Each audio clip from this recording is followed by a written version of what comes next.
அதை விட இன்னொரு யாரோ சொன்னாங்களா, வைகோவை ஓய்வு எடுக்க சொல்லுங்கன்னு. எனக்கு ரொம்ப சந்தோஷம். நம்ம உடல்நிலையில இவ்வளவு கவலையோடு சொல்லி இருக்கிறாரு, அவ்வளவு பாசம் நம்ம மேல. அவர் கொஞ்சம் ஓய்வு எடுக்க சொல்லுங்க.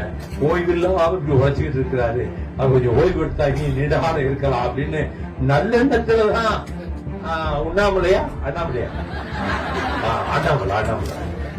சொல்லியிருக்காரு. நல்ல நோக்கத்துல வைகோ என்ன சொன்னாரு, நல்லா தனியா சொல்லியிருக்காரு, நான் ரொம்ப உழைக்கிறேன்னு சொல்லி என் உடம்பு நல்லா இருக்கணும் ஓய்வெடுக்க சொல்லியிருக்காரு. அவர்களே அந்த அப்படி சொல்ற நபரே நான் சொன்ன போராட்டங்கள்ல எதுலயாவது கருத்து சொல்லியிருப்பாரா? இல்ல நான் காக்கி சட்டை போட்டிருந்தேன் சொல்ல முடியல, வேண்டாம் தானே பொதுவாக்கிக்கு வர்றீங்க. அப்ப தமிழகத்திலே என்னென்ன பாதிப்பு ஏற்பட்டது இதுவரை என்று சொல்லி அதிலே பங்கெடுத்தவர்கள், ஆபத்துகளை தடுத்து நிறுத்தியவர்களை பற்றி நீங்கள் பேசியதுண்டா? புதிதாக கட்சி ஆரம்பிக்கிறவர் அதில் தலையிட்டதுண்டா? தமிழ்நாட்டுக்காக ஒரு வாய்ஸ், ஒரு குரலாவது கொடுத்ததுண்டா? புதிதாக அரசியலுக்கு பொதுவாழ்வுக்கு வந்து அடுத்த முதல்வர் என்று இப்போதே அறிவித்துக் கொண்டிருக்கிறார்களே, அவர்கள் தரப்பை கேட்கிறேன். தமிழ்நாட்டுக்கு வேட்டு வைக்கக்கூடிய வகையிலே மத்திய அரசு பல திட்டங்களை கொண்டு வந்ததே, அதை எதிர்த்து திமுக போராடியது, மறுமலர்ச்சி திமுக போராடியது. நீங்கள் எந்த போராட்டத்திலே ஆதரவு கொடுத்தீர்கள்? நீங்கள் கலந்து கொள்ள வேண்டாம், பேசியிருப்பீர்களோ அதை பற்றி அவசரமா நீங்கள் நடத்த வேண்டும் என்று சொல்லி இந்த நிகழ்ச்சியையும் நடத்திவிட்டீர்கள். நான் இவ்வளவு நேரம் பேசாம 5 நிமிஷத்துல போயிருக்கலாம். வைகோவுக்கு உண்மையிலே உடம்பு சரியில்லை. எப்படி 1 மணி நேரம் பேசுறது 5 நிமிஷம் முடிச்சிட்டாரு. ஆமா, அதான் அந்த ஒரு ஆளு ஓய்வு எடுக்க சொல்றாரு.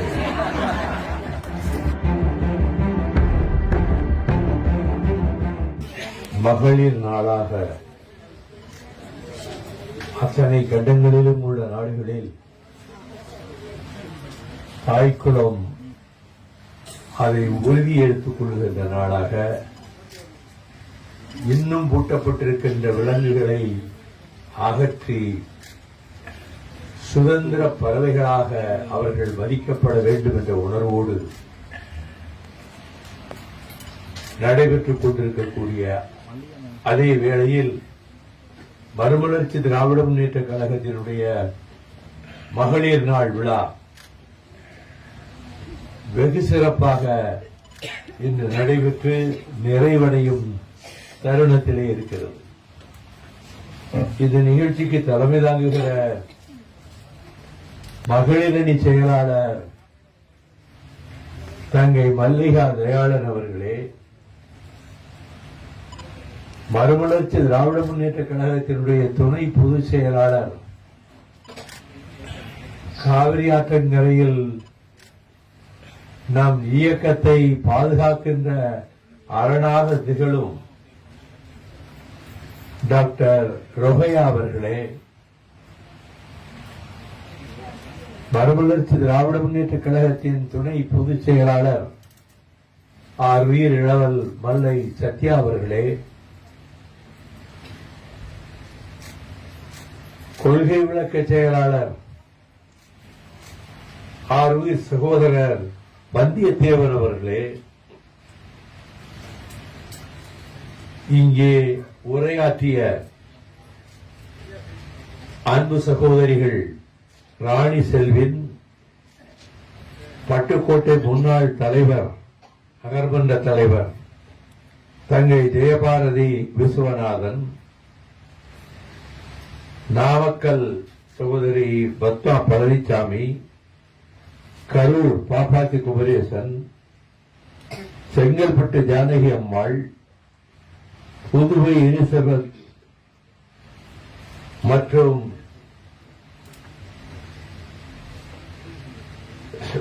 சகோதரிகள் லட்சுமி ஜீவா, கௌசல்யா ரவி, தாகிரா பானு, மோனிசா நிகழ்ச்சியிலே வந்து கலந்து கொண்டிருக்கின்ற கழகத்தினுடைய மாவட்ட செயலாளர்கள் ஜீவன், சுப்பிரமணி, டி.சி. ராஜேந்திரன், கழகக்குமார் மற்றும் நெமிலிச்சேரி பாபு, பாவை மகேந்திரன், சூரியகுமார் ஆவடி துணை மேயர், கருணாகரன், நன்றியுரை ஆற்றிய உஷா ஜெயச்சந்திரன்,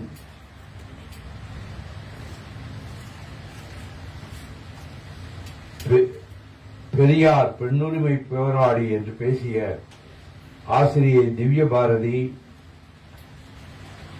சகோதரிகள் சந்திரா ஜெகநாதன், சசிகலா லோகு, ஆனந்தி ராமதாஸ், ஜி கே பாரதி பாலாஜி, நெல்லை பானுமதி, துளசிமணி, சாந்தாமணி மற்றும் தருமபுரி மாவட்ட செயலாளர் இந்த நிகழ்ச்சியிலே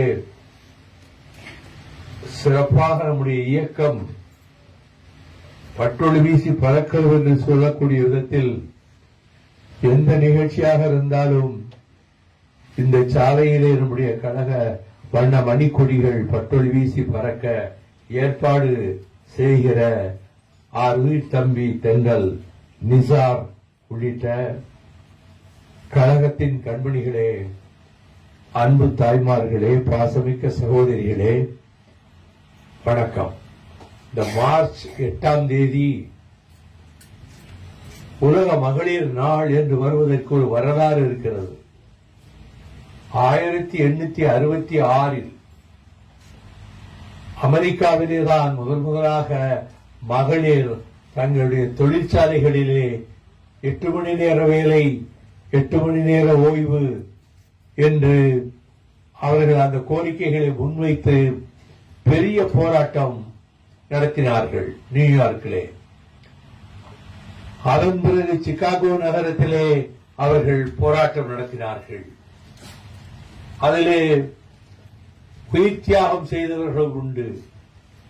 இந்த போராட்டங்கள் நடைபெற்று பிரெஞ்சு புரட்சி 1789 நடந்ததென்றால் 1889 சரியாக 100 ஆண்டுகள் கழித்து அவர்கள் இந்த மகளிர் நாளை உலக மகளிர் நாளாக நடத்த வேண்டும் என்று தீர்மானம் போட்டார்கள்.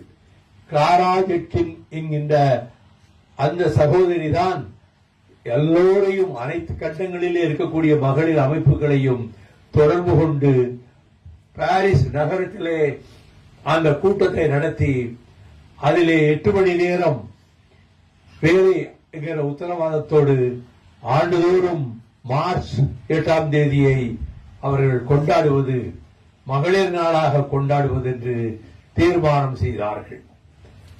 அதனை ஏற்றுக்கொண்டுதான் மாமேதை விளாடிமிர் லெனின் சோவியத் ரஷ்யாவிலே அந்த மகளிர் நாளை அறிவித்தார்கள்.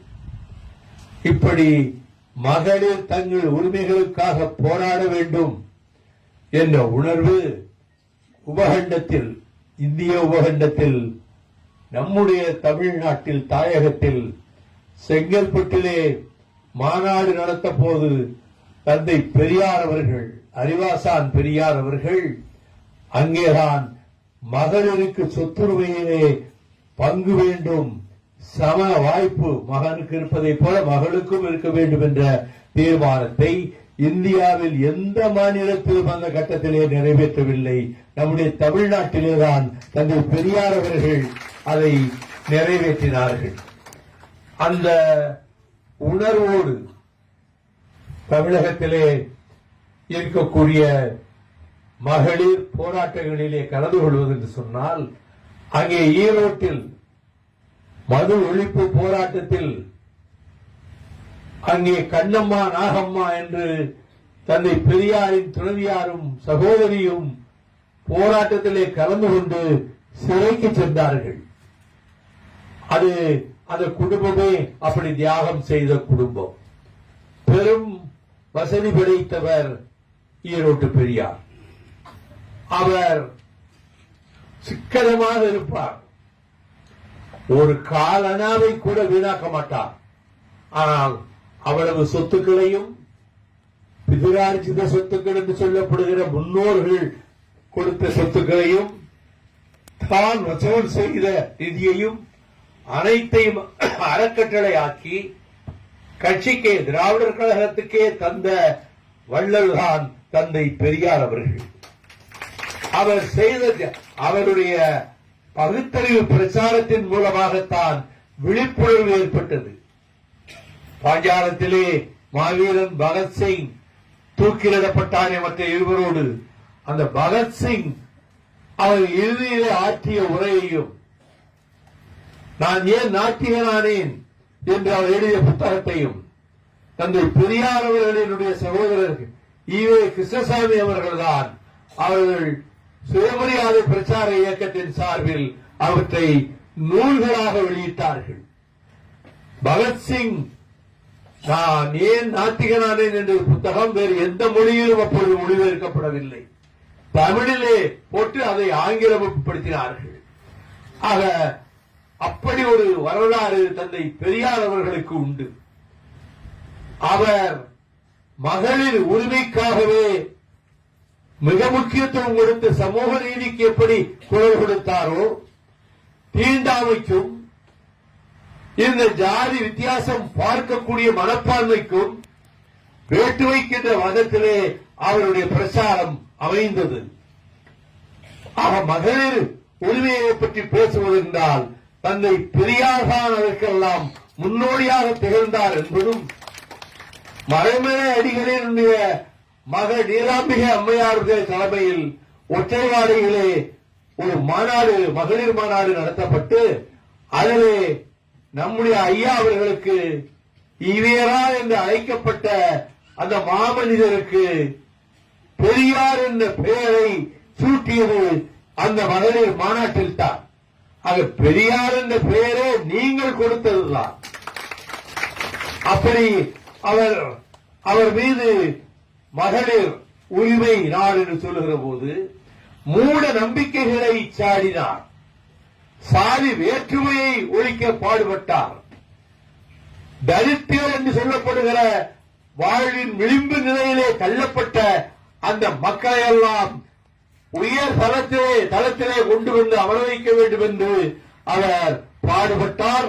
அதற்காக அவர் அந்த வீடுகளுக்கு சென்றார், அங்கே சாப்பிட்டார், அவர்களை பொறுப்புகளுக்கு கொண்டு வந்தார். அப்படிப்பட்ட தந்தை பெரியார் அவர்களை எல்லோரும் இன்றைக்கு வரலாற்றிலே இருக்கக்கூடிய தலைவர்களும் பெரியாரை பற்றி கேட்கிறார்கள், பெரியாரை பற்றி தெரிந்து கொள்ள வேண்டும் என்று அந்த நூல்களை வரவழைத்து படிக்கிறார்கள். அப்படிப்பட்ட இங்கே ஒரு சகோதரி கூட அந்த யுனெஸ்கோ கொடுத்த வர்ணனையை சொன்னார்கள் அல்லவா, the prophet of the new age, புத்துலகத்தினுடைய தீர்க்கதரிசி, சாக்ரட்டிஸ் ஆஃப் சவுத் ஏசியா, தெற்கு ஆசியாவினுடைய Socrates, champion of social justice, சமூக நீதியினுடைய காவலர், arch enemy of superstition and rituals, மூட நம்பிக்கைகளுக்கு பரம வைரியாக இருந்த தந்தை பெரியார்தான் சமூக நீதியின் காவலராகவும் பாடுபட்டார் என்று ஐக்கிய நாடுகள் சபையினுடைய உறுப்பாகிய யுனெஸ்கோ அந்த நிறுவனம் பெரியாருக்கு இந்த பட்டத்தை சூட்டியது. ஆக வெளிநாடுகளிலே இருப்பவர்கள் கூட நம்முடைய பெரியார் அவர்களை தேர்தலில் போட்டியிடாதவரை ஒரு 20-30 பதவிகளை ஒரே நேரத்திலே ராஜினாமா செய்துவிட்டு வந்தவரை மூச்சு அடங்குவதற்கு 3 நாட்களுக்கு முன்பு தியாகராய நகர் கடைசி பொதுக்கூட்டத்தில் டெல்லி ஆதிக்கத்தை கடுமையாக சாடி, உனக்கும் எனக்கும் என்னடா தொடர்பு, நீ பேசுகிற மொழி வேறு, நான் பேசுகிற மொழி வேறு, நீ சாப்பிடுகிற உணவு வேறு, நான் சாப்பிடுகிற உணவு வேறு, எந்த விதத்திலும் உனக்கும் எனக்கு என்ன தொடர்பு இருக்கிறது, நீ என்ன எஜமா, நாங்கள் என்ன அடிமைகளா, மரியாதையாக வடக்கே ஓடிவிடு, ரகலை வேண்டாம். இவ்வளவு அழுத்தமாக உயிர் போவதற்கு 3 நாட்களுக்கு முன்பு தியாகராய நகரிலே பேசிவிட்டு உடல்நலம் பாதிக்கப்பட்டு வேறொரு சிஎம்சி மருத்துவமனையிலே கொண்டு போய் சேர்க்கப்பட்டார். அந்த 24ஆம் தேதி இரவு அன்று அவர் மறைந்தார். ஆக தந்தை பெரியார் அவர்களுடைய வழியே அண்ணன் வீரமணி அவர்கள், ஆசிரியர் வீரமணி அவர்கள் திராவிடர் கழகத்தை நடத்தி வருகிறார்கள். கருத்து மாறுபாடுகள் சிறிதளவு வந்து குளத்தூர் மணி ஒரு இயக்கமாகவும் கோவை ராமகிருஷ்ணன் ஒரு இயக்கமாகவும் இன்றைக்கு நடத்தி கொண்டிருக்கிறார்கள். அவையும் திராவிட இயக்கம் தான். நம்முடைய இயக்கம் முறையான திராவிட இயக்கமாகத்தான் திகழ்கிறது. இந்த திராவிட இயக்கத்தின் ஆணிவேரையே அசைத்து பிடுங்கி எறிந்து போட வேண்டும் என்று இந்துத்துவ சக்திகளும் சனாதன சக்திகளும் அதற்கு பின்னணியிலே இருந்து இயக்கிக் கொண்டிருக்கின்ற பாரதிய ஜனதா கட்சியும் RSS அமைப்பும் கடுமையான முயற்சிகளை இந்தியாவிலே எந்த பகுதியை நாம் கைப்பற்றினாலும் தமிழ்நாட்டுக்குள்ளே நுழைய முடியவில்லையே என்று பாடுபடுகிறார்கள். இப்பொழுது தொகுதி மறுவரையறை திட்டம் என்பது நம்மை பழிவாங்குவது, நம்மை ஒதுக்குவது, நம்மை விட 3 மடங்கு 4 மடங்கு உத்தரப்பிரதேசம், பீகார், மத்திய பிரதேசம் போன்ற மாநிலங்களுக்கு அதிக எம்பிக்கள் வந்து விடுவார்கள். அவர்களாகவே ஒரு மசோதாவை தென் மாநில ஆதரவு இல்லாமலேயே நிறைவேற்றிவிட முடியும். அப்படி ஒரு ஆபத்து வந்திருக்கிற இந்த நேரத்தில் திராவிட இயக்கத்துக்கு ஆபத்து என்று சொன்னால் அதை தடுக்கின்ற காவல் அரணாக சேப்பர்ஸ் அண்ட் மைனர்ஸ் என்று ராணுவத்திலே சொல்வதை போல முன்னாலே செல்லுகிற படையாக திராவிட இயக்கத்தை பாதுகாப்பதற்கு அரண் போல் மதில் போல் கவசம் போல் வாழ் போல் மறுமலர்ச்சி திராவிட முன்னேற்ற கழகம் இயங்கும். அதை முன்னெடுத்து செல்வேன். முன்னெடுத்து செல்பவன் எந்த களங்களுக்கும் அஞ்சாது. இது 80 வயது வரை 60 வருடங்கள் களத்திலே துணிந்து நிற்கின்ற உங்கள் வைகோதான். அப்படி ஒரு போராட்டங்கள் வருகிற போது திமுக கழகத்தை, திராவிட இயக்கத்தை பாதுகாக்கின்ற ஒரு வைரவாளாக நான் திகழ்வேன். எனக்கு என்னுடைய வாழ்க்கையிலே நெடுங்காலம் ஓடிவிட்டது. ஆனால் நான் நம்முடைய கடமை என்ன? மாணவனாக அண்ணாவின் இயக்கத்திலே சேர்ந்தோம். திராவிட முன்னேற்ற கழகத்திலே 30 ஆண்டுகள் பணியாற்றினோம். அறிஞர் அண்ணா அவர்களுடைய தலைமையில் தான் நான் போய் சேர்ந்தேன். கோகடைஹாரில் 1964 ஆகஸ்ட் 21ஆம் தேதி அந்த இரவே அண்ணா அவர்கள் வீட்டுக்கு சென்றோம். அவர் நீ நல்லா பேசுறேன்னு சொல்லி பாராட்டினார். அதற்கு பிறகு டாக்டர் கலைஞர் அவர்கள், முத்தமிழ் அறிஞர் அவர்களுடைய தலைமையிலே நான் ஒரு மெய்காப்பாளனாக, தொண்டனாக, பேச்சாளராக, சிறை பறவையாக நான் திராவிட முன்னேற்ற கழகத்திலே 30 ஆண்டுகள் பணியாற்றி இருக்கிறேன். அதன் பிறகு தவிர்க்க இயலாத சில காரணங்களால் நான் வெளியேற்றப்பட்ட பிறகும் கூட திராவிட இயக்கத்தை நேசித்ததால் தான் நம்முடைய கொடியிலே அதே கருப்பும் சிவப்பும் தான் இருக்க வேண்டும் என்று சொல்லி அந்த கொடியை மேலே சிவப்பு, கீழே சிவப்பு, நடுவிலே கருப்பு, அதை அண்ணா அவர்களே சொல்லியிருக்கிறார்கள். சிவப்பு என்பது வீரிய சிந்தனை புரட்சியை குறிக்கும். காலப்போக்கில் முழுமையும் சிவப்பு வண்ணமாகிவிடும் என்று அண்ணா அவர்கள் தொடக்கத்திலே சொன்னார்கள். அவர் சொன்னதற்கேற்ப அந்த கொடியிலே பாதி அளவுக்கு மேலே சிவப்பு வண்ணமும் கருப்பினுடைய அளவு குறைந்து வருவதும் நம்முடைய கட்சி கொடியில். நம்ம கொடியும் திமுக கொடியும் ஒரு வரிசையிலே கட்டிவிட்டால் பார்ப்பதற்கு எல்லாமே கருப்பு சிவப்பாகத்தான் தெரியும். அந்த முடிவை எடுத்தது எவ்வளவு சிறப்பு! மறுமலர்ச்சி மன்றம் என்று அண்ணா அவர்கள் காஞ்சியிலே ஒரு மன்றம் அமைத்தார்கள். அதை நினைவிலே கொண்டுதான் மறுமலர்ச்சி திராவிட முன்னேற்ற கழகம் என்று காரணத்தோடு அந்த பெயரை சூட்டினோம். அந்த திராவிட முன்னேற்ற கழகத்திற்கு ஒரு மறுமலர்ச்சி வரட்டும் என்று சொல்லி. ஆகவே நம்முடைய கடமை திராவிட மாடல் ஆட்சியை நடத்தி கொண்டிருக்கின்ற, துணிச்சலாக எந்த சூழ்நிலையும் எதிர்கொள்ளக்கூடிய, நிதியே தரமாட்டோம் என்று டெல்லி ஏகாதிபத்தியம் மத்திய அரசு சொன்னாலும், நிதி கொடுக்காவிட்டாலும் நான் இங்கே இருக்கின்ற நிதியை கொண்டே மிகச்சிறந்த பொற்கால ஆட்சியை வழங்குவேன் என்று ஆட்சியை நடத்தி கொண்டிருக்கிறாரே சகோதரர் தளபதி ஸ்டாலின் அவர்கள்.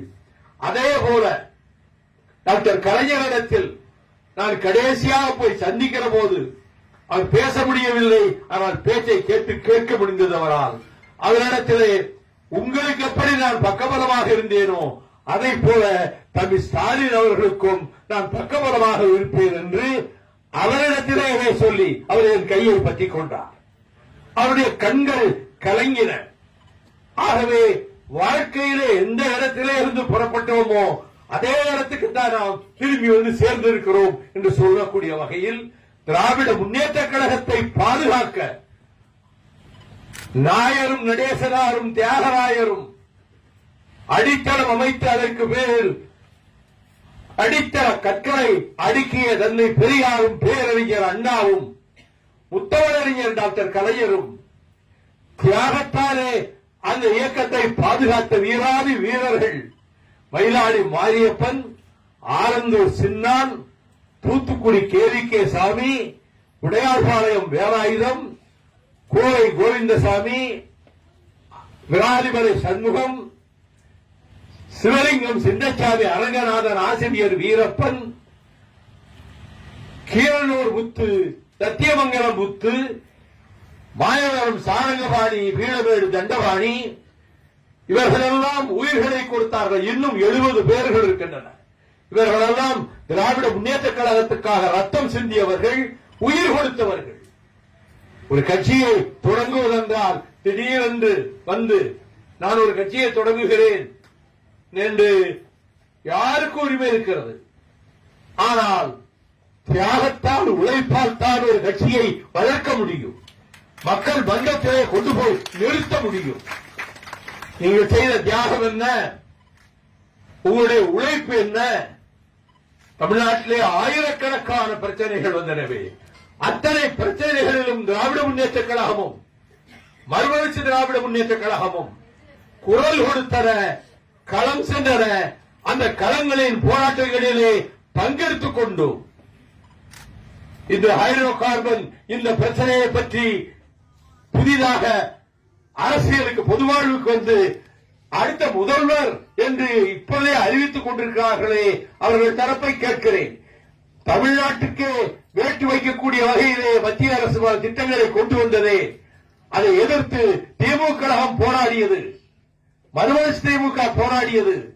நீங்கள் எந்த போராட்டத்திலே ஆதரவு கொடுத்தீர்கள்? நீங்கள் கலந்து கொள்ள வேண்டாம். பேசியிருப்பீர்களோ அதை பற்றி? இம்மாதிரி ஸ்டெர்லைட் என்ற ஒரு நாசகார நச்சாலை தூத்துக்குடி மாவட்டத்தையே விழுங்க போகிறது, அது கூடாது.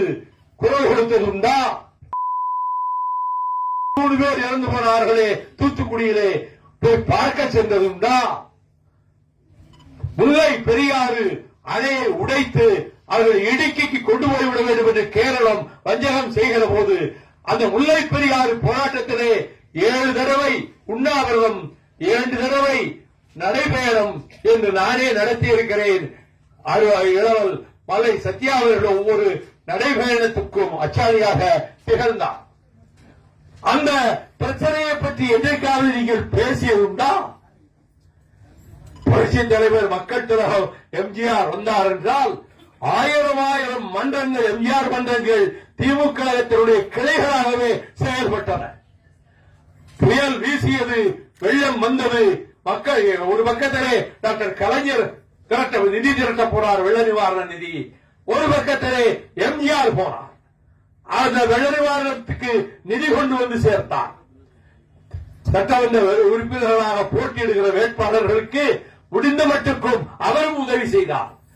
திமுக கழகத்துக்கு நிதியை டாக்டர் கலைஞர் அவர்கள் பொருளாளராக இருந்து திரட்டி கொடுத்தார். தியாகத்தால் முத்திரை பெற்று கண்ணீரால், செந்நீரால், வேரையால் உருவாக்கப்பட்ட இயக்கம் தான் திராவிட முன்னேற்ற கழகம். அது இந்தியாவுக்கு இன்றைக்கு வழிகாட்டிக் கொண்டு நிலையில் அதை வீழ்த்தி விடுவோம் என்று சொல்லி வருகிறவர்கள், எங்கிருந்து வருகிறாய் நீ? என்ன தியாகம் செய்திருக்கிறாய் நீ? தமிழ்நாட்டு பிரச்சனைகளுக்காக என்றாவது வாய் திறந்ததுண்டா? ஒரு அறிக்கை விட்டதுண்டா? அப்படி என்றால் இதெல்லாம் கேள்வி கேட்பார்த்த இடம், யாரும் வந்து அள்ளிக்கொண்டு போய்விடலாம் நினைக்கிறீர்களா? அப்படி ஒரு எண்ணத்தில் பத்திரிகைகள் விளம்பரம் போடலாம். பணம் இருந்தால் எத்தனை பக்கத்துக்கு விளம்பரம் போடலாம். பணம் இருந்தால் சுவரெழுத்து எழுதுவதற்கு கூலிக்கு ஆள் பிடித்து எல்லா சுவர்களையும் எழுதலாம். அதை இப்பொழுது 3 மாத காலத்துக்குள்ளாக செய்து நாங்கள் யாரோடும் கூட்டு சேர மாட்டோம், நாங்கள் தான் ஆட்சிக்கு வருவோம் என்று சொல்லக்கூடிய அளவுக்கு அவர்கள் வந்திருக்கிறார்களே. மக்களை சிந்திக்க வைக்க வேண்டும். தமிழகத்துக்கு வந்த ஆபத்துக்களில் இன்றைக்கு இந்தியும் சமஸ்கிருதமும் படையெடுத்து வருகிறதே. தமிழகத்தின் கலாச்சாரத்தை, மொழி உரிமையை அளிப்பதற்கு அதை எதிர்த்து போராடியவர்கள் நாங்கள். இந்த கைதான் அரசியல் சட்டத்தை தூக்கி பிடித்து திருநெல்வேலி சந்திப்பிலே என் கையில் இருப்பது அரசியல் சட்டம், இந்திய அரசியல் சட்டம். அதை இப்போதே தீ வைத்து கொளுத்துகிறேன் பாருங்கள். 17வது பகுதியை என்று தீ வைத்தேன். கூடாது என்று தலைவர்கள் சொன்னார்கள். அண்ணன் மாறன் அவர்கள் 10 எம்எல்ஏக்கள் பதவியை பறித்துக் கொண்டார்கள். நம்ம வைகோ பதவியையும் பார்லிமெண்டில் பறித்து விட்டால் நமக்கு பேசுவதற்கு இன்னொரு ஆள் யார் இருக்கிறார்கள், நீங்க தடுத்து நிறுத்துங்கள் என்று அண்ணன் மாறன் சொன்னதற்கு இணங்க நீ சட்டத்தை கொளுத்தக் கூடாது என்று முரசொலியிலே என் பெயரை எடுத்து விட்டார்கள். ஆனால் நான் அவரிடத்திலே, தலைவர் கலைஞரிடத்திலே, அவர் வீட்டுக்குள்ளே நுழைகிறார். துரைமுருகனும் அண்ணன் முரசொலி மாறனும் போய்விட்டார்கள். நான் கார்ல 3 பேரும் பின் சீட்ல உட்கார்ந்து இருந்தோம். நான் கலைஞர் உள்ள போனாரு, நான் கூடவே உள்ள போனேன். என்ன வைக்கோ, என்ன நான் சட்டத்தை கொடுத்துவேன்னு சொல்லி கோவை மாநாட்டில் என் பேரை நெல்லையில் சொல்லி அறிவித்தீர்களே, இந்த மதுரை கூட்டத்திலே என்னை வழியனுப்பி வைப்பதாக சொன்னீர்களே, இப்பொழுது நான் கலந்து கொள்ளாவிட்டால் டீ கடையில, அங்கங்க கடத்தெருவுல, பஸ் ஸ்டாண்ட்ல பேப்பர் படிக்கிறவங்க நிறைய வீராவேசமா சிங்கம் புலி போல கர்ஜித்தாரு பாஞ்சாரு, இப்ப பதவி போயிடணும்னு அறிவித்து விட்டு ஓடி போயிட்டாரே என்று சொல்லும் போது அங்கே நின்று கொண்டிருக்கிற திமுக தொண்டன் நெஞ்சிலே ரத்த கண்ணீர் வடிப்பான். அத்தனை தொண்டர்களுடைய உள்ளத்திலும் முள் பாய்ந்து விடும். அதனால் நான் சட்டத்தை கொளுத்தித்தான் தீர்வேன் என்று சொல்லிவிட்டு போனேன். அதன் பிறகு சிறைக்கு போன பிறகு திருக்குறளிலே இருந்து, படைச்செருக்கிலே இருந்து ஒரு குறளை எடுத்து எழுதி, வேந்தன் சீரினும் சீர்கிற அவர்கள் கொண்ட கொள்கையை விடமாட்டார்கள் என்ற அந்த குறளையை அவருக்கு எழுதி அனுப்பி நீங்கள் குறளோவியம் தீட்டியவர்கள். இந்த திருக்குறளின்படிதான் நான் நடந்து கொண்டேன், நீங்கள் என் மீது கோபப்படக்கூடாது என்று எழுதி அனுப்பினேன். 1000 விளக்கு உசேனை பக்கத்தில் அழைத்து, அவரும் சிறையில் இருக்கிறார் கலைஞர் அவர்கள். கைதி உடை போட்டப்பட்டு அவர் கம்பிகளுக்கு பின்னாலே நிற்பதை போல ஒரு பேப்பர் கூட வந்தது. நான் 8000 பேருக்கு பொங்கல் வாழ்த்து அனுப்பினேன் அந்த வருஷம். எல்லாருக்கும் சிறைக்கு தான் அனுப்புறேன். எல்லா சிறையில் இருந்தவங்க அந்த 8000 தோழர்கள் வீட்டிலையும் என் கடிதத்தை இன்னியும் வச்சிருக்காங்க. அப்படி எழுதிவிட்டு இங்கே கலைஞர்கள் எழுதிய கடிதத்தை 1000 விளக்கு உசேனை கூப்பிட்டு, பாரியா எப்படி எழுதியிருக்காருன்னு பாரு, படிச்சு பாரு, அதான் வைகோ அப்படி என்று அவர் சொல்லுகிற அளவுக்கு எந்த இயக்கம் நம்மை பெருமைப்படுத்துகிறதோ, நம்மை கலைஞரின் போர்வாள் என்றே நெடுங்காலம் சொன்னார்கள். எனக்கு மாலை போடுறவங்க, என்னை அழைச்சிட்டு போய் வீட்டுல விருந்து சாப்பாடு வைக்கிறவங்க எத்தனை குடும்பங்கள் திமுகவிலே. இவ்வளவு தியாகம் அந்த கட்சி, அதையா அழைத்து விடுவோம் நினைக்கிறீர்கள்? நடக்கிற காரியமா? இமயமலையை கூட நகர்த்தலாம், ஆனால் திராவிட முன்னேற்ற கழகத்தை நீங்கள் அசைக்க முடியாது. நான் அதை 30 ஆண்டுகள் நேசித்ததற்காக உயிருக்கு உயிராக உயிரை பணயம் வைத்து பாடுபட்டவன் என்ற முறையில் டாக்டர் கலைஞருக்கு உயிராபத்து வருகிறது என்று சொன்னபோது உளி வீசியவனை நான் ஒருவனே ஓடி சென்று அவனை மடக்கி பிடித்து கையும் காலும் உதற உதைத்ததற்கு பிறகு எங்கே அவன் செத்து போய் விடுவாரோ என்று சொல்லி இந்த செபாஸ்டியனை காவல்துறையினர் என்னிடமிருந்து விடுவித்துக் கொண்டு போனார்கள். கலைஞர் அவர்கள் அவர் துணைவியார் வருகிற அந்த கூப்பையில நான் தான் வந்து உட்காரணும் சொல்லி திண்டுக்கல்ல வந்து அதிமுக அமைச்சரோடு தகராறு செய்த போது நான் அதை தடுத்து நிறுத்தி அந்த வாசலிலேயே விடிய விடிய நின்று கொண்டிருந்தேன். ஏனென்றால் அந்த வந்த 3 பேருமே மது அருந்தி இருந்தார்கள். அப்படி அங்கே செக்யூரிட்டிக்கு வந்தவர்கள், நாங்க திண்டுக்கல்ல இருந்தே ஊருக்கு போயிருப்போமே, இந்த மந்திரி செஞ்ச வேலை எங்களை எல்லாரையுமே ஏத்துங்கன்னு சொல்லி, ஏன்னு கேட்டா வைகோ அங்க நின்றுகிட்டு இருக்காரு, ராத்திரி தகராறு இருந்தாலும் வரும் அன்னு ஒரு பெரிய பட்டாளத்தை அந்த வண்டியில ஏற்றிட்டாங்க. அவங்க என்கிட்ட, நான் நின்றுகிட்டே இருந்த வாசல்ல, அப்ப அவங்க டீ எல்லாம் குடிச்சாங்க. என்கிட்ட விழுப்புரத்துல ஒரு டீ வந்து தொண்டர்கள் கொடுத்தாங்க. அவங்க சொன்னாங்க, நாங்க பாட்டுல ஊருக்கு போயிருப்போம், இவர் நான் அந்த கூப்பை என் பேர்ல போட்டது, அது எப்படி அவருக்கு கலைஞர் வரலாம், அதை காலி பண்ணிட்டு போக சொல்லுங்க அப்படின்னு பிடிவாதம் பிடிக்கிறாரு. அதனாலதான் நீங்க நிக்கிறீங்க, நாங்களும் இன்னைக்கு வீட்டுக்கு போக முடியல. அப்படி எத்தனையோ கட்டங்களில் அங்கே தாஜ் பில்டிங் அந்த கட்டடம் அப்படியே அசைய ஆரம்பிச்சது. பூகம்பம் லேசா டெல்லியில குளிச்சுக்கிட்டு இருக்காரு கலைஞர். நான் ஓடி போய் என்விஎன் சோமும் ஆற்காடு வீராசாமியும் அதுக்கு அடுத்த அறையில உட்கார்ந்து இருக்காங்க.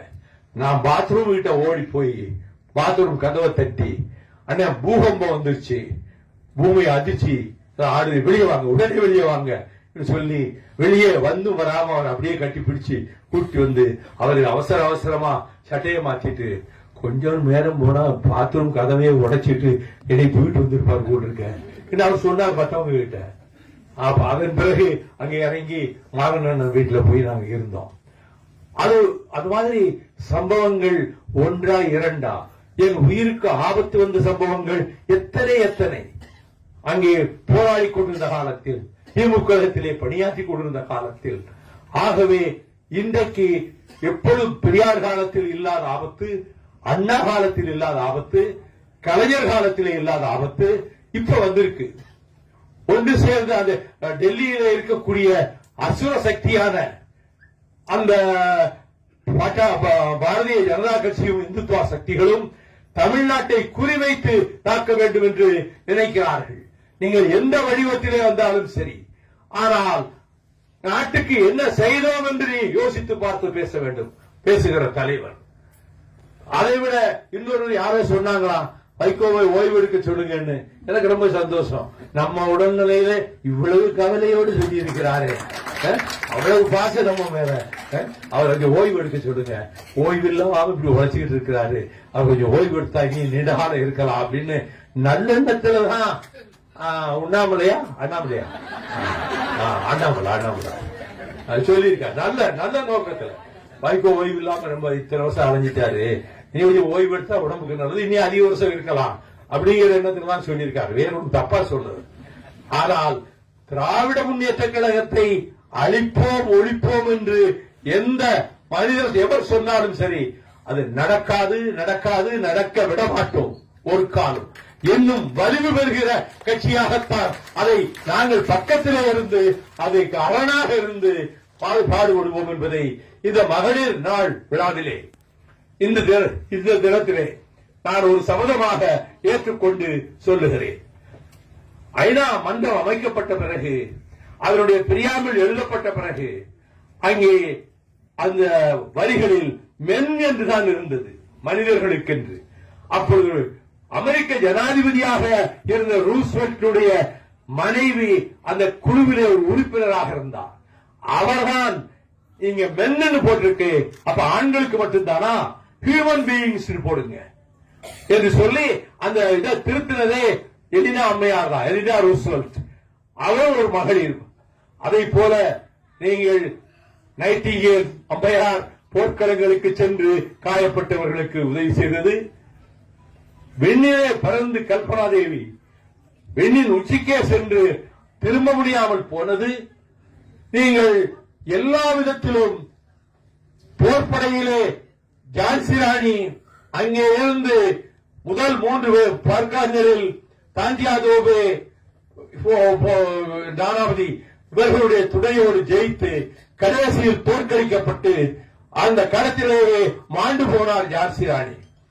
அதை போல ஜோனபார்க் பிரெஞ்சு நாட்டிலே அந்த விடுதலைக்காக, பெண்கள் விடுதலைக்காக, நாட்டு விடுதலைக்காக போராடிய அந்த ஜோனபார்க்கை விறகு கட்டைகளை எல்லாம் அடுக்கி வைத்து பக்கத்திலே கொண்டு வந்து நிறுத்தி, இதோ தீயில் இடப்போகிறோம் என்று அந்த படர்ந்த நெருப்பிலே தூக்கி போட்டு ஜோனபார்க்கை கொண்டார்கள். அதை போல ஜோனபார்க்கை போல ஜான்சி ராணியை போல போராடியது மட்டுமல்ல, பிரிட்டிஷ் படைகளை, ஆங்கிலேயர் படைகளை தோற்கடித்தது வேலு நாச்சியார். அந்த வேலு நாச்சியாருக்காக ஒரு நாடகத்தை தயாரித்து அது தமிழ்நாட்டிலே 7 இடங்களிலும், அமெரிக்காவிலே 5 இடங்களிலும், மும்பையிலும் டெல்லியிலும் அதை நடத்துவதற்கு அவ்வளவு செலவுகளையும் நான் ஏற்றுக்கொண்டு வீரத்தாய் வேலு நாச்சியார் நிகழ்ச்சிகளை தமிழகம் பூராவும் நடத்தி அதை இன்றைக்கு அதற்கு பிறகு எல்லாரும் பேச ஆரம்பிச்சாங்க. அதை முதலிலே மக்கள் மன்றத்துக்கு கொண்டு வந்தது மறுமலர்ச்சி திமுக தான். அந்த வேலு நாச்சியாரை அந்த படத்தை வைப்பது, நாங்கள் வைத்து பூசிப்பது, பூக்களை தூவுவது ரொம்ப இயற்கையானது. ஆகவே இனி நம்முடைய சகோதரிகள் மகளிரணிக்கு நம்முடைய கட்சி தோழர்கள் வீடுகளிலே நீங்கள் அம்மா துணைவியார் அனுப்புங்க, மகளை அனுப்புங்க. நம்ம கூட்டங்களுக்கு வந்த பாதுகாப்பு இருக்கும். ஒரு சின்ன அசம்பாவிதம் கூட நடக்காது. பத்திரமா பொன்போல பாதுகாத்து வீட்டில் கொண்டு விட்டுருவோம் என்று சொல்லி நீங்க கட்சிக்காரங்க கிட்ட உங்க மனைவி அனுப்புங்க, உங்க மகளை அனுப்புங்க என்று சொல்லி, அப்படி ஒரு சில கட்சிகள் தான் வர்றாங்க. எல்லாரும் மார்க்சிஸ்ட்ல பாருங்க, அவ்வளவு உறுப்பினர்கள் வீட்டு பெண்களும் நிகழ்ச்சிக்கு வந்துருவாங்க. அந்த நிலையை நம்முடைய இயக்கத்திலே உருவாக்க வேண்டும் என்பதை இன்றைய மகளிர் நாள் உறுதிமொழியாக நீங்கள் எடுத்துக்கொள்ள வேண்டும். 2 மாநாட்டிலையுமே, மதுரை மாநாட்டில், இந்த மாநாட்டில் ஏராளமான பெண்கள் வந்தாங்க. இன்னும் அதிகமாக வர வேண்டும். அது நீங்கள் முயற்சி செய்தால், டாக்டர் ரோஹையா நினைத்தால், அவர்கள் நீங்கள் நம்முடைய மல்லிகா தயாரன் போல எல்லோரிடமும் தொடர்பு கொண்டு நீங்க இவ்வளவு பேர் அழைச்சிட்டு வரணும், இவ்வளவு பேர் அழைச்சிட்டு வரணும். நிறைய செலவழிச்சிருக்காங்க நம்ம டாக்டர் ரோஹையா அம்மா. துணி எடுத்து கொடுக்கிறது, புடவைகள் எடுத்து கொடுக்கிறது, நம்ம மகளிர்களை வரவேற்று சாப்பிட வைக்கிறது, இது எல்லாவற்றையும் டாக்டர் ரோஹையா அம்மையார் அவர்கள் தன் சொந்த செலவிலேயே நிறைய செஞ்சிருக்காங்க. அப்படிப்பட்ட ஒரு நல்ல ஒரு தலைவி உங்களுக்கு துணை பொதுச் செயலாளரா கிடைச்சிருக்கிறார். ஆகவே ரொம்ப நேரம் ஆயிடுச்சு, மணி 2க்கு மேல ஆயிடுச்சு. ஆகவே நாம் நம்முடைய இயக்கத்தில் யாரை நாம் வசைபாட வேண்டியதில்லை. நான் இப்ப சொன்ன பதில் கூட பத்திரிகைகள் எல்லாம் வந்ததுனால அதை மற்றவங்க எடுத்து பார்க்கும்போது நம்ம ஆகின்ற பதிலை சொன்னா, வைகோ என்ன சொன்னாரு, நல்லா தனியா சொல்லியிருக்காரு, நான் ரொம்ப உழைக்கிறேன்னு சொல்லி என் உடம்பு நல்லா இருக்கணும் ஓய்வெடுக்க சொல்லியிருக்காருன்னு. அவர்களே அந்த அப்படி சொல்ற நபரே நான் சொன்ன போராட்டங்கள்ல எதிலையாவது கருத்து சொல்லியிருப்பாரா? இல்ல நான் காக்கி சட்டை போட்டிருந்தேன் சொல்ல முடியலன்னு. வேண்டான்னு தானே பொது வாழ்க்கைக்கு வர்றீங்க. அப்ப தமிழகத்திலே என்னென்ன பாதிப்பு ஏற்பட்டது இதுவரை என்று சொல்லி அதிலே பங்கெடுத்தவர்கள், ஆபத்துகளை தடுத்து நிறுத்தியவர்களை பற்றி நீங்கள் பேசியதுண்டா? புதிதாக கட்சி ஆரம்பிக்கிறவர் அதில் தலையிட்டதுண்டா? தமிழ்நாட்டுக்காக ஒரு வாய்ஸ், ஒரு குரலாவது கொடுத்ததுண்டா? ஆகவே இங்கே இன்றைக்கு இருக்கக்கூடிய நிலைமையில் நாம் திராவிட முன்னேற்ற கழகத்துக்கு பக்கபலமாக இருப்பது மட்டுமல்ல, அந்த மூல கொள்கைகளிலே, தமிழர் விடுதலையிலே, தனித்தமிழ் காண்பதிலே, பொது வாக்கெடுப்பும் சுயநிர்ணய உரிமையும் நிலைநாட்டப்பட வேண்டும் என்று பிரசன்ஸிலே போய் நான் சொன்ன பிறகுதான் இந்த பொது வாக்கெடுப்புங்கிற கருத்தை மற்ற தலைவர்கள் 6 மாசம் கழிச்சு பேச ஆரம்பிச்சாங்க. முதலில் உலகத்தில் சொன்னது செல்வா தீர்மானம் போட்டதற்கு பிறகு, பட்டுக்கோட்டை தீர்மானத்துக்கு பிறகு இந்த மாதிரி ஒரு கருத்து பொது வாக்கெடுப்பு நடத்தணும் ஈழத்தமிழர்கள் மத்தியில் என்ற கருத்து மறுமலர்ச்சி திமுக தான் உலக அரங்கத்தில் முதலாக வைத்தது. நாம் நிறைய சாதிச்சிருக்கோம். நெய்வேலியை மீட்டு கொடுத்தது, பறிபோக இருந்த நெய்வேலியை வாஜ்பாய் அவர்களிடத்திலே வாதாடி அதை தடுத்து நிறுத்தியது மறுமலர்ச்சி திமுக தான். இந்த ஸ்டெர்லைட் கம்பெனியை, அவன் உலக கோடீஸ்வரன் கம்பெனியை நிரந்தரமாக மூடுவதற்கு முழு முயற்சி எடுத்து நீதிமன்றத்திலே வாதாடி, தெருக்களிலே போராடி, உண்ணாவிரதம் இருந்து மறியல் நடத்தி இன்றைக்கு அந்த வேதாந்தா குரூப் உலக கோடீஸ்வரன் அவன் மூட வச்சது மதிமுக தான் முக்கிய காரணம். நீட்டுணர்வை எழுத்து ஒரு எதிர்ப்புணர்ச்சி ஏற்படுத்தி நடைபெற நடத்தி இப்ப 5 வருஷம் ஆச்சு. 5 வருஷத்துக்கு முன்னாடி அவர் சொன்னாரு பிரதமர் மோடி, இது ரொம்ப அவசியமான திட்டம், உடனே நிறைவேற்றணும்னு.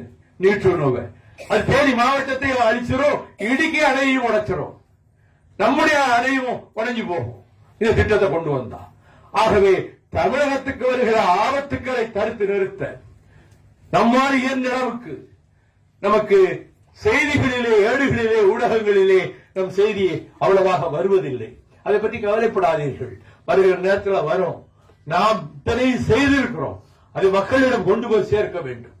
மறுமலர்ச்சி திமுக தமிழகத்தின் நன்மைக்காக, தமிழ் மொழியை காப்பதற்காக, தமிழ் இனத்தை காப்பதற்காக, தமிழகத்தினுடைய வாழ்வாதாரங்களை காப்பாற்றுவதற்காக நாம் போராடி இருக்கிறோம், வெற்றி பெற்றிருக்கிறோம்.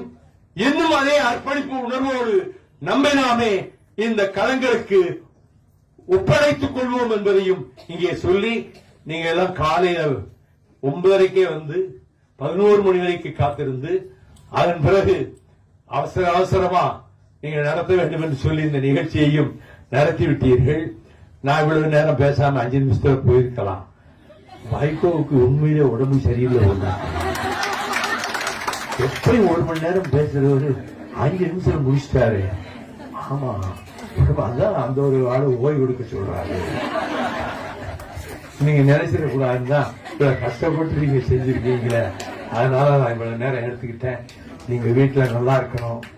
பிள்ளைகளை, சின்ன பிள்ளைகளை, பொம்பளை பிள்ளைகளை வெளியில விடாதீங்க, ரோட்ல விடாதீங்க, சாயங்காலம் விளையாடிட்டு வரணும் விடாதீங்க.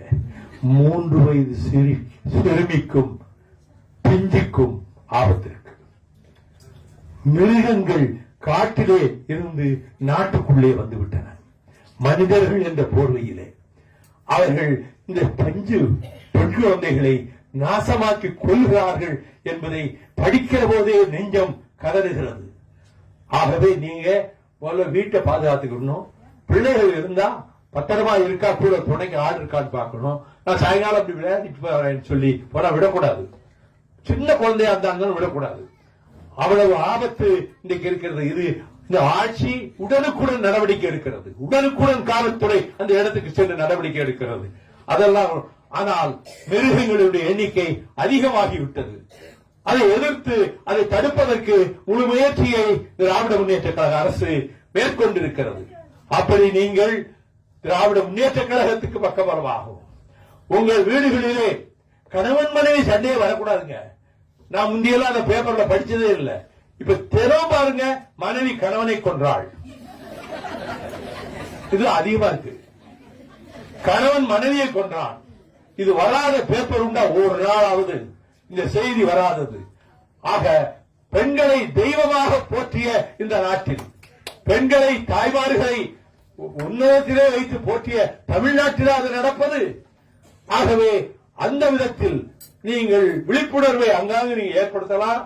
அந்த சகோதர சகோதரிகள் வீட்டுல பிள்ளைகளை பறிகொடுத்துட்டு அழுது கதறாங்களே, அந்த பத்திரிகையில படிக்கும் போதே நமக்கு கண்ணீர் வருது. அந்த குழந்தை என்ன பாடுபட்டு இருக்கும் அது சொல்ல முடியுமா? கூப்பாடு போட முடியுமா? அந்த நேரத்தில் அந்த குழந்தை எவ்வளவு சித்திரவதைய அனுபவிச்சிருக்கும். அப்ப கொஞ்சம் நம்ம பிள்ளை அந்த இடத்துல வச்சு பார்த்து நடந்தா என்ன இருக்கும் அப்படின்னு நினைச்சாதான் அந்த வலி நமக்கு தெரியும். ஆகவே அந்த மகளிரை பாதுகாப்பு என்பது பச்சை குழந்தைகள் முதல் மகளிரை பாதுகாக்க வேண்டிய கடமை நமக்கு இருக்கிறது. ஆகவே அடுத்த ஆண்டு இன்னும் சிறப்பாக அவர்கள் சொல்லுகிற இடத்திலே, சென்னையிலோ திருச்சியிலோ ஒரு பெரிய மண்டபத்திலே நிகழ்ச்சியை நடத்தி அதுக்கு ஆயிரக்கணக்கிலே வந்து பெண்கள் கலந்து கொள்கிற விதத்திலே ஏற்பாடுகள் செய்து அது காலையிலிருந்து மாலை வரையில நடத்துறது என்று சொல்லி முடிவு செய்திருக்கிறோம். அதுபடி செய்வோம். நீங்களும் வருவீங்க.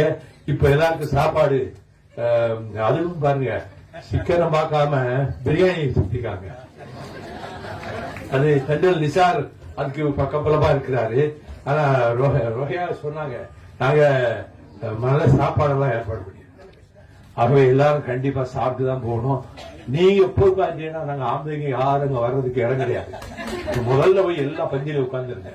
முதல்ல பிறகு நீங்க சாப்பிடாம இருந்துட்டு பிறகு இந்த ஆண்கள் பூரா இவ்வளவு நேரம் காத்துட்டு வெளியே இருந்தவங்க பாஞ்சு வந்து உட்கார்ந்துருவாங்க பெஞ்சில. மகளிர் அணி வாழ்க, மகளிர் அணி வெல்க, தந்தை பெரியார் புகழ் வாழ்க, அறிஞர் அண்ணா புகழ் வாழ்க, முத்தமிழறிஞர் டாக்டர் கலைஞர் புகழ் வாழ்க, திராவிட மாடல் ஆட்சி தொடர்ந்து நீடிக்க வெல்க, வாழ்க வாழ்க என சொல்லி வருகை தந்த அனைவருக்கும் நான் நன்றி தெரிவித்து விடைபெறுகிறேன். வணக்கம்.